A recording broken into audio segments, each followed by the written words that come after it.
बिस्मिल्लाहिर्रहमानिर्रहीम अस्सलामुअलैकुम। आज के लेक्चर के अंदर हम स्टडी करते हैं managing product and categories. Product किसे कहते हैं? Product is the item offer for a sale. Product वो आइटम होता है जिसको सेल करने के लिए हम ऑफ़र करते हैं। और product can be a service और एन आइटम। प्रोडक्ट कोई भी सर्विस या आइटम हो सकती है।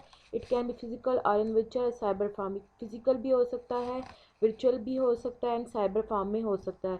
फिजिकल फॉर एग्जांपल जैसे हम कहते हैं कोई बुक, तो वो हमारे पास एक फिजिकल प्रोडक्ट है जो हम परचेज़ कर रहे होते हैं या सेल कर रहे होते हैं। इन वर्चुअल यानी जो कि हमारे पास सर्विस की फॉर्म में होगा, और साइबर फॉर्म यानी जब हम उसको सिक्योर करके सेंड करेंगे, या वो सर्विस और मतलब वर्चुअल और फिजिकल का कम्बिनेशन हो सकता है, लेकिन उसको सिक्योर करके जब हम सेल या परचेज करेंगे।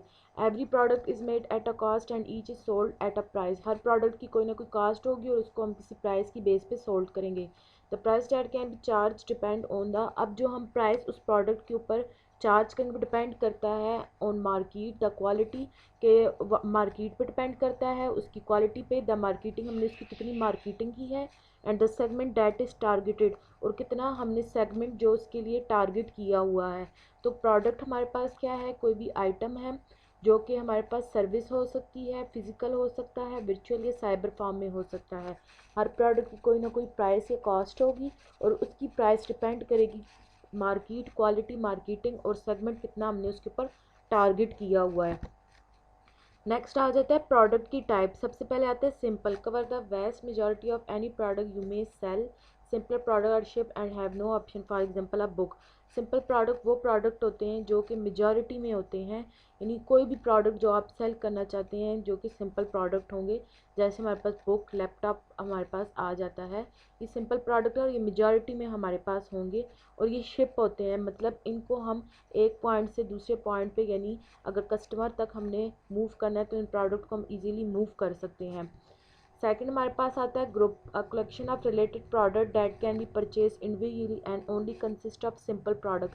जब हम सिंपल प्रोडक्ट को ग्रुप में ले लेंगे तो हमारे पास ग्रुप प्रोडक्ट बन जाते हैं जिसको हम इंडिविजुअली भी परचेज कर सकते हैं। जैसे हमारे पास सेट ऑफ 6 ड्रिंकिंग ग्लासेस, तो हमारे पास जो ग्लास का ग्लासेस के जो 6 हमारे पास ग्लास हैं उनका जब हम सेट बना लेंगे, तो अगर हम एक ग्लास की बात करते हैं तो वो सिंपल प्रोडक्ट है, लेकिन जब हम 6 उनका सेट बना रहे हैं तो हमारे पास ग्रुप प्रोडक्ट आ जाता है। नेक्स्ट है virtual, one that does not require shipping, जिससे शिपिंग की ज़रूरत नहीं होती कि एक पॉइंट से दूसरे पॉइंट मूव करने के लिए, बल्कि ये हम प्रोवाइड कर रहे होते हैं कस्टमर को, जिसमें हमारे पास आ जाता है service. Enabling this disable all the shipping rates as shipping dimension, जितने भी शिपिंग के काम होते हैं कि एक जगह से प्रोडक्ट को दूसरी जगह मूव करना, उसको ये डिसेबल कर देता है। A virtual product will not also not trigger the shipping calculate in cart and checkout. अब सिंपल प्रोडक्ट जैसे बुक है उसको लेने के लिए मुझे कार्ट के अंदर ऐड करना पड़ता है, लेकिन इसमें क्या होता है कि हम इसको कार्ट के अंदर ऐड नहीं करते, ये हम प्रोवाइड कर रहे होते हैं कस्टमर को, तो ये बेसिकली शिपिंग के किसी भी प्रोसेस के अंदर इन्वॉल्व नहीं होता। जबकि एक सिंपल प्रोडक्ट या ग्रुप प्रोडक्ट की हम बात करें तो उसके अंदर शिपिंग इन्वॉल्व होती है, क्योंकि हम एक प्रोडक्ट को कस्टमर तक मूव कर रहे होते हैं फिजिकली, कोई प्रोडक्ट हम मूव करें, लेकिन जो चीज़ वर्चुअल हो वो हम इसे प्रोवाइड कर सकते हैं। नेक्स्ट आता है downloadable, activate additional field where you have provide downloadable file after successful purchase, customer are given download file and link in the order notification email. This is suitable example for digital album, PDF, magazine और photo. For example हमने different websites देखी होंगी, वहाँ पर अगर हमने कोई भी डॉक्यूमेंट या कुछ भी डाउनलोड करना तो वो अक्सर कह रहे होते हैं कि आप इसको परचेज़ करें, तो आप इसको, आपको लिंक ईमेल में सेंड किया जाएगा और आप वो अपने पास डाउनलोड कर लेंगे। तो इस तरह के जो प्रोडक्ट होते हैं वो डाउनलोडेबल आ जाते हैं। नेक्स्ट आ जाता है एक्सटर्नल और एफिलिएट। ये वाले हमारे पास प्रोडक्ट कौन से होते हैं कि मैंने किसी को अपनी वेबसाइट भेज दी, किसी को मैंने अपना सॉफ्टवेयर भेज दिया, तो इस तरह के, और वो उसने, अगले बंदे ने, कस्टमर ने ख़रीद लिया और उस पर उसने अपना काम शुरू कर दिया, तो हमारे पास एक्सटर्नल या एफिलिएट होते हैं। One that you list and describe on your website but is sold elsewhere. Second last आ जाता है variable, product with variation each of which may have a different SKU price stock option, for example T shirt available different colour and और sizes. अब हमारे पास हर product एक जैसे same product तो हम नहीं बेच सकते, प्रोडक्ट के अंदर कुछ वेरिएशंस करेंगे उसके कलर साइजेस के अंदर। फॉर एग्जांपल जैसे एक टी शर्ट है जो कि हमारे पास सेम डिज़ाइन के अंदर है, लेकिन हमने इसके अंदर कलर, उसके साइजेस, अब हर एक के कस्टमर, एक तो उसका एज नहीं होगी, उसकी एज उसके साइज़ के लिहाज से, उसकी चॉइसेस के लिहाज से हम उसको सेल करेंगे। तो वेरिएबल प्रोडक्ट वो होते हैं जिनमें हम डिफरेंट चीज़ों के अंदर वेरिएशंस करते हैं। नेक्स्ट आता है प्रोडक्ट मैनेजमेंट। प्रोडक्ट को कैसे मैनेज किया जाता है? Product management is organization function, कि ये हमारे पास एक ऑर्गेनाइजेशन का फंक्शन होता है with in a company dealing with a new product development, जिसमें वो एक न्यू प्रोडक्ट को कैसे डेवलप करना है, बिजनेस जस्टिफिकेशन प्लानिंग, बिजनेस कैसे उसको जस्टिफाई करेगी, कैसे उसको प्लानिंग करेगी, कैसे वेरीफाई करेगी, फॉरकास्टिंग, प्राइसिंग, प्रोडक्ट लॉन्च, कैसे उसकी प्रोडक्ट के ऊपर प्राइस कितनी हम लगाएंगे, कैसे हम उसको लॉन्च करेंगे, मार्केटिंग ऑफ अ प्रोडक्ट और product at all stage of the product life cycle, और उस प्रोडक्ट की मार्केटिंग कैसे करेंगे। तो ये जितनी भी प्रोडक्ट की मैनेजमेंट की जाती है वो प्रोडक्ट लाइफ साइकिल के थ्रू की जाती है। ये प्रोडक्ट मैनेजमेंट लाइफ साइकिल आ जाती है, जिसमें हम सबसे पहले देखते हैं research and development, manufacturing activity, financial activity, effective information system, marketing and promotion activity. ये हमारे पास हर एक एक्टिविटी है जो हम परफॉर्म करते हैं, और ये एक प्रोडक्ट लाइफ साइकिल है जिससे एक प्रोडक्ट डेवलप होता है और वो मार्केटिंग होती है उसकी। सबसे पहले हमारे पास आ जाता है research and development. It is the process by which a company work to obtain new knowledge that it might use to create new technology, product, service or system that it will either use or sell. The goal most often is to add to the company bottom line. Research and development पहला हमारे पास आ जाता है step या पहला stage आ जाता है, जिसमें हम सबसे पहले क्या करेंगे कि हम कोई new technology, new product, new service या न्यू सिस्टम डेवलप करेंगे, और उससे रिलेटेड हम सर्च करेंगे कि ये प्रोडक्ट इससे पहले डेवलप तो नहीं हो चुका, और ये भी देखेंगे कि कस्टमर अब क्या न्यू चीज़ देखना चाह रहा है, उसकी क्या न्यू डिमांड है। तो पहला स्टेप आता है रिसर्च एंड डेवलपमेंट। सेकंड आता है manufacturing activities. Manufacturing activity mean the manufacturing, processing, testing, analytical, packaging, transport, handling, use, storage, and other activity undertaken are required to be undertaken by supplier or suppliers or subcontractor in order to manufacture and supply by with the product meeting the product specification। अब manufacture activity क्या है? अब हमने product की सोच लिया, हमने ये प्रोडक्ट बनाना है, तो अब उस प्रोडक्ट को बनाने के लिए हमारे पास सप्लायर क्या करेगा, जितने भी सब कंट्रैक्टर्स हैं उनको मैन्युफैक्चरिंग करने का काम देगा कि वो इसको मैन्युफैक्चर करें, इसको टेस्ट करें, इसको हैंडल करें, इसकी पैकेजिंग करें। तो जितना भी प्रोडक्ट को मैन्युफैक्चर करने का काम होगा, ये सारा काम किसका होगा? सप्लायर का होगा। और सप्लायर या जो हमारे पास सब कंट्रैक्टर होंगे वो इसको मैन्युफैक्चर करेंगे और बायर के लिए बायर को सप्लाई करेंगे, क्योंकि ताकि वो उसकी प्रोडक्ट की रिक्वायरमेंट्स को देखते हुए कि उसे कैसा प्रोडक्ट चाहिए, तो इसके लिए वो प्रोडक्ट स्पेसिफिकेशन को देखेगा। फिर आ जाता है financial activity. Financial activity are activity at company undertake to help achieve the economic goals and objective. Financial activity में क्या है, जब हम प्रोडक्ट सेल या परचेज कर रहे हैं तो हमारे पास कितना प्रॉफिट, कितना लॉस हो रहा है, तो वो फाइनेंशियल एक्टिविटीज़ आ जाती हैं। They include even in transaction that affect ना business equity and long term liability, जो कि बिजनेस की इक्विटी को, बिजनेस को अफेक्ट करेंगी। कितना प्रॉफिट है, कितना लॉस है, सारा बिजनेस के ऊपर अफेक्ट करेगा। Anything to do with the movement of money, cash inflow outflow is a financial activity. मतलब कितना हमारे पास कैश इनफ्लो हो रहा है, आउटफ्लो हो रहा है, कितना हमें उस प्रोडक्ट से कितना हमें प्रॉफिट मिल रहा है, कितना लॉस मिल रहा है, ये हम फाइनेंशियल एक्टिविटी के अंदर देखेंगे। नेक्स्ट आता है इफेक्टिव इंफॉर्मेशन सिस्टम। अब ये ऐसा सिस्टम होता है जिसमें हम डिसीजन मेकिंग करते हैं कि कैसे हम जो है उस प्रोडक्ट को से रिलेटेड जितनी भी मतलब इंफॉर्मेशन होती है, लोगों पे टेस्ट करते हैं कि लोग कैसे उस प्रोडक्ट को परचेज़ कर रहे हैं, और फिर उसको हम आगे कस्टमर के साथ डील करते हैं। तो ये क्या होता है? Management information system is an informative system used for decision making and for the coordination, control, analysis and visualization of information and organization। ये हमारे पास ऐसा इंफॉर्मेटिव सिस्टम होता है जो कि डिसीजन मेकिंग करता है या कंट्रोल करता है कि ऑर्गेनाइजेशन के अंदर सिस्टम इंफॉर्मेशन कैसे विजुलाइज हो रही है। The study of the management information system testing people, process, technology and organization context. वहाँ पे वो लोगों को टेस्ट करेगा, उस प्रोसेस को टेस्ट करेगा और टेक्नोलॉजी को एक ऑर्गेनाइजेशन कंटेक्स्ट के लिहाज से टेस्ट करेगा। तो इफेक्टिव इंफॉर्मेशन सिस्टम क्या करेगा कि अब जो हमने प्रोडक्ट जो हमने बना लिया, उस प्रोडक्ट के ऊपर में जितना भी प्रॉफिट लॉस मिला, पहले हम उसको ऑर्गेनाइजेशन के अंदर उससे रिलेटेड इन्फॉर्मेशन देखेंगे और उसको हम टेस्ट करेंगे। फिर आता है marketing and promotion activity. Sale promotion consist of marketing activity. अब हमने जब अपना प्रोडक्ट सेल करें, उसको प्रमोट करने के लिए हम कुछ मार्केटिंग एक्टिविटी करेंगे other than personal selling, advertising and public relation that stimulate consumer to buy. These activity include coupon and samples, display, show and exhibition and demonstration and other selling efforts। अब इसमें ये कि हम कोई personal selling करें या advertising करें, इसके बजाय हम उसको मार्केट करेंगे, हम उसके लिए डिस्प्ले करेंगे, उसको शो करेंगे, उसको एग्जीबिशंस करेंगे और दूसरी सेलिंग एफर्ट्स करेंगे ताकि हमारा जो प्रोडक्ट है वो प्रमोट हो और ज़्यादा से ज़्यादा इसकी मार्केटिंग हो सके। तो हमारे पास ये जो है वो आ जाते हैं, प्रोडक्ट लाइफ साइकिल्स आ जाते हैं जो हमने देखे हैं। रिसर्च एंड डेवलपमेंट आ जाता है, जिसमें सबसे पहले हम न्यू प्रोडक्ट के बारे में सर्च करेंगे, फिर उसको डेवलप करने के लिए हम मैन्युफैक्चर एक्टिविटी करेंगे, फिर उसके बाद हम फाइनेंशियल एक्टिविटी करेंगे कि कितना में मनी इनफ्लो आउटफ्लो हो रही है, फिर उसके इससे रिलेटेड जितनी भी इंफॉर्मेशन है वो देखेंगे और उसको टेस्ट करेंगे और फिर उसको मार्केट एंड प्रमोट कर देंगे। तो इस तरह से हमारे पास एक प्रोडक्ट की लाइफ साइकिल होती है जिसके हमारे पास 5 फेजेस आ जाते हैं। नेक्स्ट हम देखते हैं एडिंग एंड मैनेजिंग प्रोडक्ट, यानी प्रोडक्ट को हम कैसे ऐड करते हैं और कैसे मैनेज करते हैं। Adding a product, before adding your first product let's get familiar with how product categorize tag and attribute work. किसी भी प्रोडक्ट को जब हम ऐड करते हैं तो उसके लिए सबसे पहले हम देखते हैं कि प्रोडक्ट की क्या क्या कैटेगरीज और उनके टैग और एट्रीब्यूट कैसे काम करता है।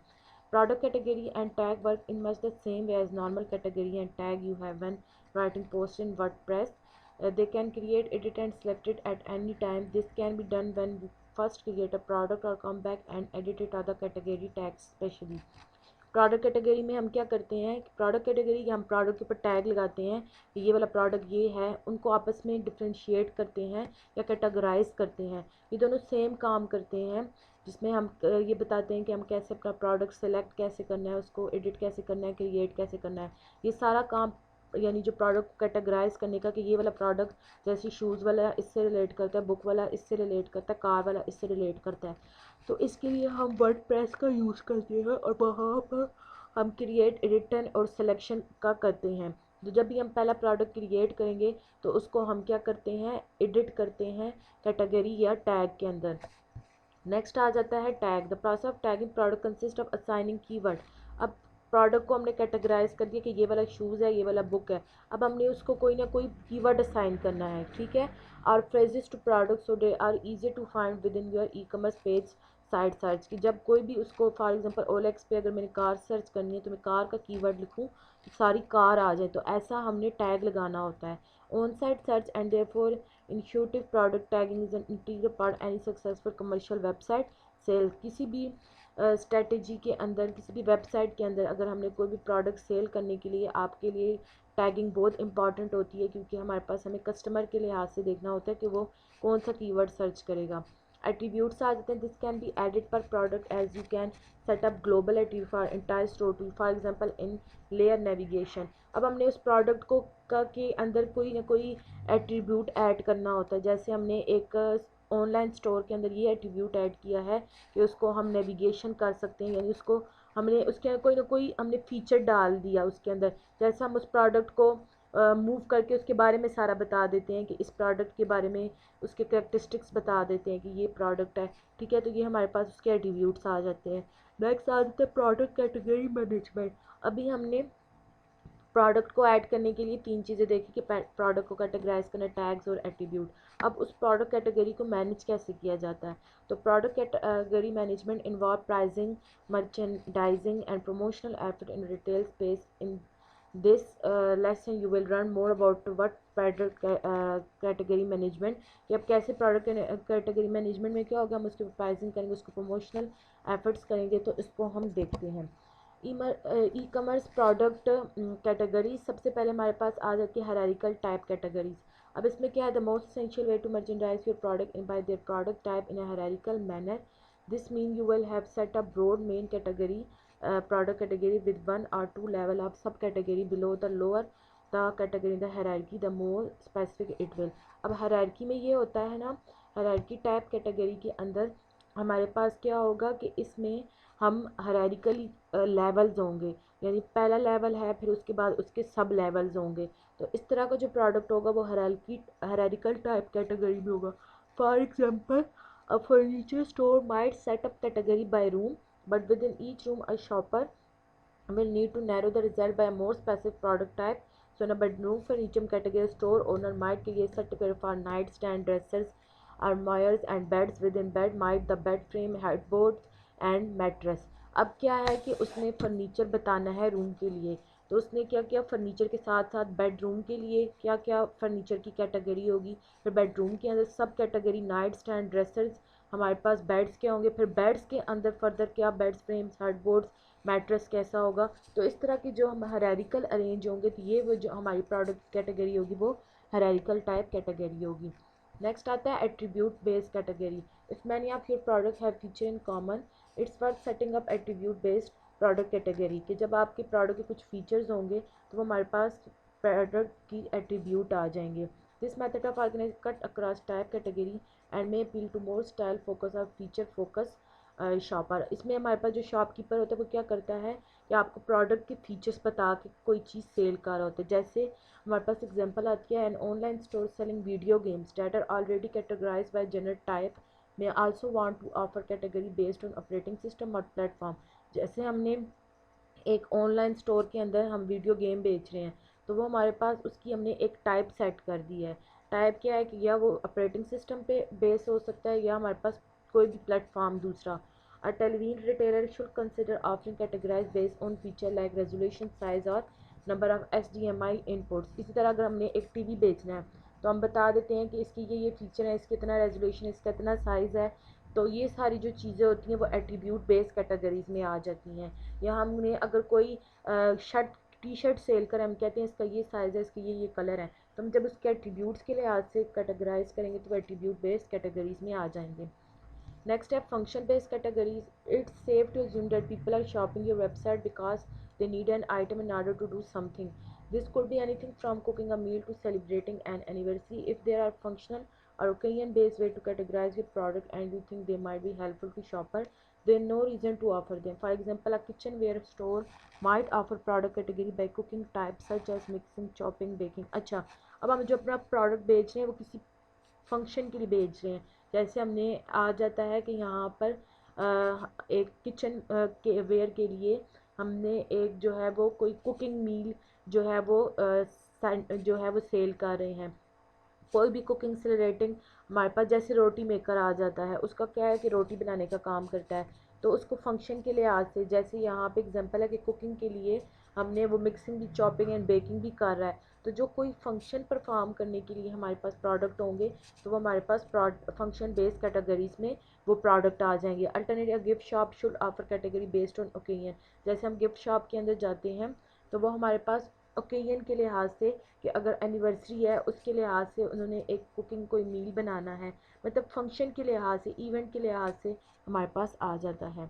नेक्स्ट आता है organizing product category. When organizing your product category make sure they are not too prudent to specific frustrating for shoppers to navigate category with hundred of product while other have only handful of product. Look at an initial list of item you will be offering and organize your category so that each of one has manageable number of product that can easily browse. अब हमने किसी website पे गए, वहाँ पर हमने देखे कि प्रोडक्ट मिक्स हुए हैं, हम कंफ्यूज हो गए। हमने अपने प्रोडक्ट को इस तरीके से ऑर्गेनाइज़ किया कि हमने जो फॉर एग्जांपल फर्स्ट हमने जो है सारे जो हैं वो टेबल्स रख लिए, सेकंड पे हमने सारी चेयर्स रख ली, थर्ड पे हमने सारे जो हैं जितनी बास्केट बॉल्स हैं वो रख ली। तो इस तरह से हमने प्रोडक्ट को ऑर्गेनाइज़ किया, अरेंज किया कि कस्टमर के लिए ईजी हो गया उनको परचेज़ करना। तो ये ऑर्गेनाइजिंग प्रोडक्ट की कैटेगरीज में आ जाते हैं। कैटेगरी मैनेजमेंट प्रोसेस क्या होता है? Category management process classify and managing product category as strategic business unit rather than simply running or retailing of a collection of individual product। Category management process ऐसा process होता है जिसमें हम अपने बहुत ज़्यादा प्रोडक्ट्स को मैनेज कर रहे होते हैं और कैटेगराइज करें एज़ कम्पेयर कि हम एक इंडिविजुअल प्रोडक्ट की बात करें। The category management approach deliver enhanced business by focusing on delivering consumer value। It is often a shared process between a retailer and its vendor। कि ये एक शेयर प्रोसेस होता है जिसमें ये बता रहा होता है कि हमने डिफरेंट कैटेगरी के प्रोडक्ट रखे हैं और इसमें ये नहीं है कि हमारे पास सिर्फ एक ही प्रोडक्ट होगा, बल्कि हर तरह की कैटेगरी कैटेगराइज करके प्रोडक्ट इसके अंदर हम सेल और परचेज कर रहे होते हैं।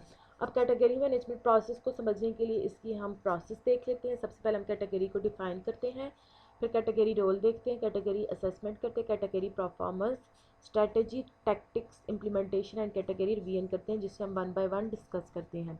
सबसे पहले हमारे पास आता है category definition. Defining a category is the first step in a typical category management process. In this step retailer classify the stored product into different category depending on the use of product by the consumer and packages।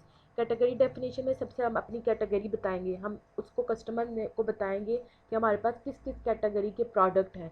What should be the best way to find a particular category are always dependable issue amongst the retailer. ये हमेशा retailer के अंदर issue बना होता है कि जब वो प्रोडक्ट बता रहे होते हैं तो उनकी कैटेगरीज नहीं बता रहे होते बल्कि एक मेन बता देते हैं, जबकि प्रोडक्ट को क्लासीफाई करके उनको कैटेगराइज करके कस्टमर को बताना एक यूनिक वे होता है, बेस्ट वे होता है। पहले हमने प्रोडक्ट की कैटेगरीज बता दी। फॉर एग्जांपल मैंने बता दी कि मेरे पास शूज़ हैं, मेरे पास बेड्स हैं और मेरे पास फर्नीचर से रिलेटेड आइटम्स हैं, इलेक्ट्रॉनिक से रिलेटेड आइटम्स हैं और फूड से रिलेटेड आइटम्स हैं। तो मैंने इनको कैटेगराइज करके बता दिया। फिर category role under this step retailer usually determine the purity level then assign a role for the category based across category comparison considering inter for consumer and market trend. अब मैंने क्या किया कि मैंने वो देखा कि कस्टमर को सबसे ज़्यादा चीज़ क्या पसंद है और सबसे ज़्यादा चीज़ों में क्या वो डिसलाइक करता है, मार्केट के अंदर क्या चीज़ ट्रेंडिंग है। मैंने इस तरह से प्रोडक्ट को कैटेगराइज किया कि मैं उसको टॉप पे लेगी। जैसे हमारे पास कार जो हैं वो ज़्यादा हम देख सकते हैं फॉर एग्जांपल कि वो ज़्यादा जो है वो कस्टमर की डिमांड है, मैं उसको टॉप पे ले गई। Basically here retailer develop the base for allocating resources for the entire business. तो रिटेलर क्या करते हैं, रिसोर्सेज को इस तरह से एलोकेट करते हैं कि उनका जो इंटायर बिजनेस है वो चल सके। तो वो ये भी देखते हैं कि कौन सी कैटेगरी को टॉप पे होना चाहिए, तो ये कैटेगरी रोल में आ जाता है। Category assessment under category assessments, the retailer conduct an analysis of the category subcategory segment with respect to sale, turnover, profit and return on asset by reviewing customer market retail and supply information। इसमें assessment में क्या होता है कि हम अब category जो हम कर रहे हैं उसको सब कैटेगरी को में डिवाइड कर देंगे। हम देखेंगे उसके अंदर कितनी सेल्स आ रही है, कितना प्रॉफिट हमें मिल रहा है, कस्टमर कितना उसको रिव्यू कर रहा है, इसके अंदर हम ये चीज़ देखेंगे। तो category and assessment require a variety of analytical measure design to determine the strength, weakness, opportunity and threat of a particular category. तो ये हमारे पास ये कैटेगरी असेसमेंट एक हमारे पास जैसे हम ग्राफ नहीं ड्रा करते हैं, हमें पता चल जाए कितना हमें इसमें हमें मिला है, उस ग्राफ से देख के हमें कुछ ना कुछ मैयर कर रहे होते हैं। तो इसमें भी ये भी एक एनालिटिकल मैयर होता है, बताता है कि हमें इस प्रोडक्ट से कितना प्रॉफिट हुआ, कितना लॉस हुआ। तो ये रिटेलर को एक अपॉर्चुनिटी टू प्रोवाइड करता है कि अब वो आइडेंटिफाई कर सके कि फ्यूचर में उसे किस तरह की कैटेगरी रखनी चाहिए। कैटेगरी परफॉर्मेंस आ जाता है। मेन कैटेगरी परफॉर्मेंस 4 स्टेप आ जाता है कैटेगरी मैनेजमेंट प्रोसेस के अंदर, जिसमें रिटेलर क्या करता है, एक bottom line and benchmark measure करता है। यानी वो एक लाइन, बॉटम लाइन वो लाइन होती है जिसमें वो अपना मार्जिन सेट कर लेता है कि मैं इतने में प्रोडक्ट सेल करूँगा और मेरा इतना इसका मुझे इतनी इन्वेस्टमेंट करूँगा, तो वो मैं इतनी जो प्रॉफिट होगा या मुझे जो मिलेगा वो इतना मिलेगा। इनमें एक प्राइस सेट कर देता है, एक पॉइंट सेट कर देता है, तो वो हमारे पास बॉटम लाइन होता है। फिर आता है category strategy. Establish category performance measure are essential for making performance of a particular category which later on become base for further improvement within the category. Category performance हमारे पास क्यों important है कि जिससे हमें पता चल जाए कि फ्यूचर में हमें फिर क्या चीज़ बेटर करनी है। तो कैटेगरी परफॉर्मेंस में basically represent the category score card बता रहा होता है कि हमें कितना प्रॉफिट मिला। ठीक है, that result and target object that are set by the retailer. तो हमारे पास कैटेगरी स्ट्रेटजी के अंदर हम अपना कैटेगरी टारगेट देखेंगे कि हमें कैटेगरी परफॉर्मेंस से कितना अचीव हुआ, रिटेलर और सप्लायर को कितनी अचीवमेंट हुई जब उसने अपना एक बिजनेस प्लान इम्प्लीमेंट किया। ये हम कैटेगरी स्ट्रेटजी के अंदर देखेंगे। फिर आता है कैटेगरी टैक्टिक्स। क्या होते हैं कैटेगरी टैक्टिक्स, जो होते हैं वो हमारे पास यूज़ किए जाते हैं जो कि हमारे पास डिटरमिन कर रहे होते हैं optimal category assortment pricing promotions के लिए, मतलब प्रमोट कर रहे होते हैं हमारी चीज़ों को। तो essential to ensure the strategies put on right track. Category tender में authenticate the specific auction data required to implement category strategy develop earlier. अब वो जो हमारे पास स्ट्रेटजी थी जो हमने अर्लियर इम्प्लीमेंट की, यानी हमें जब हमारा टारगेट अब मिल गया, हमारा जो ऑब्जेक्टिव था वो हमें मिल गया, तो उसको अप्लाई करने के लिए, इम्प्लीमेंट करने के लिए हम कैटेगरी टैक्टिक्स अप्लाई करते हैं जो हमें बताते हैं कि कैसे हम अपनी परफॉर्मेंस को या हम कोई भी अपना ऑब्जेक्टिव कैसे अचीव कर सकते हैं। तो ये टैक्टिक्स जो होते हैं ये एक स्पेसिफिक एक्शंस होते हैं जो कि हमारे पास क्या करते हैं, कैटेगरी स्ट्रेटजी को इम्प्लीमेंट करने के लिए रिक्वायर होते हैं। कैटेगरी इम्प्लीमेंटेशन आ जाता है जो कि हमारे पास सेकंड लास्ट स्टेप आ जाता है। It is used to implement the category business plan through a systematic schedule and list of responsibility.